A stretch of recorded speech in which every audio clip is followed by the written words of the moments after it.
going to go ahead and bring in Jamie Copenhaver, a former sheriff's detective and investigator who joins me now. And Jamie, we appreciate you joining us. I thought it was interesting at the end there to hear the chief weigh in as he was asked about the kind of loss of trust within the community across Osceola County, because now we've had this with Kissimmee, obviously what's going on with the Osceola County Sheriff's Office, and so I'm just hoping you could weigh in a little bit on the importance of having that trust with the community and kind of rebuilding that after some incidents like this.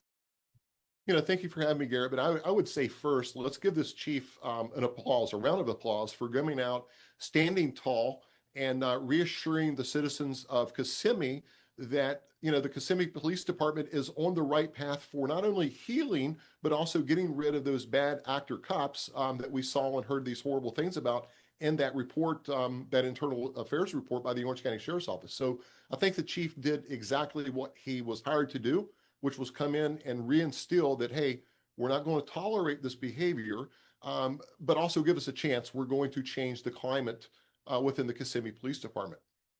Because those were serious allegations. He talked today about some of the findings that were sustained about compromising cases and falsifying reports. And so he certainly had challenges taking that job. And I would imagine also, with this new report, this new investigation, with some suggestions for changes, also probably not necessarily particularly easy to implement some of those.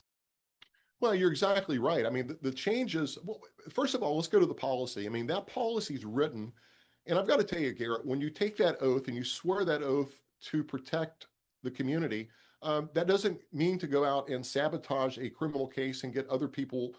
You essentially conspire to get other officers to provide wrong or incorrect or untruthful information. So you just can't have that. So we saw this one officer indicted back in August. That was the start of this.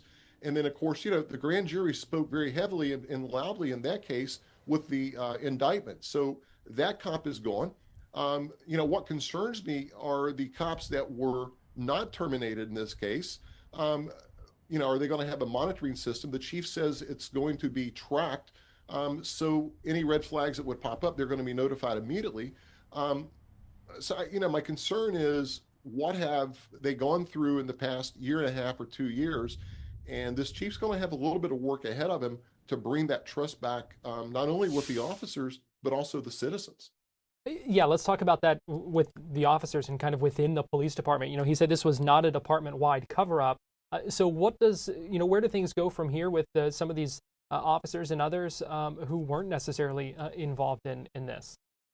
Well, I think this internal affairs report coming from the Orange County Sheriff's Office certainly spoke volumes in terms of kind of cutting out the bad people, if you will, or the bad apples. But what that should do to the men and women of the Kissimmee Police Department is show them, look, you're going to get a fair shake. The agency went outside to get another agency to conduct this internal review, so they wouldn't be any cover-up or potential room for cover-up. So, I credit the whoever made the decision within the police department to do that. But more importantly, I think the chief, in his own words today, said we're not going to tolerate it, but everyone gets a fair shake, and not the entire department was involved in this. So, he's looking to heal that department. Keep in mind, some of these people that were involved in this, some of these people that were not involved, they all work together, Garrett. They're friends. They may hang out on a weekend to get a movie or what have you at home. So, everyone in that agency is really affected by this. But, there's a new sheriff in town, and I think the chief did an outstanding job, reassuring not only the citizens, but his own agency. We're going to move forward as a learning issue here, and can't allow this to happen. All right, Jamie Copenhaver, former sheriff's detective and investigator. Always appreciate your perspective, and thanks for joining us this afternoon here on Florida Live. Thank you. We're going to take a break, and we'll be right back.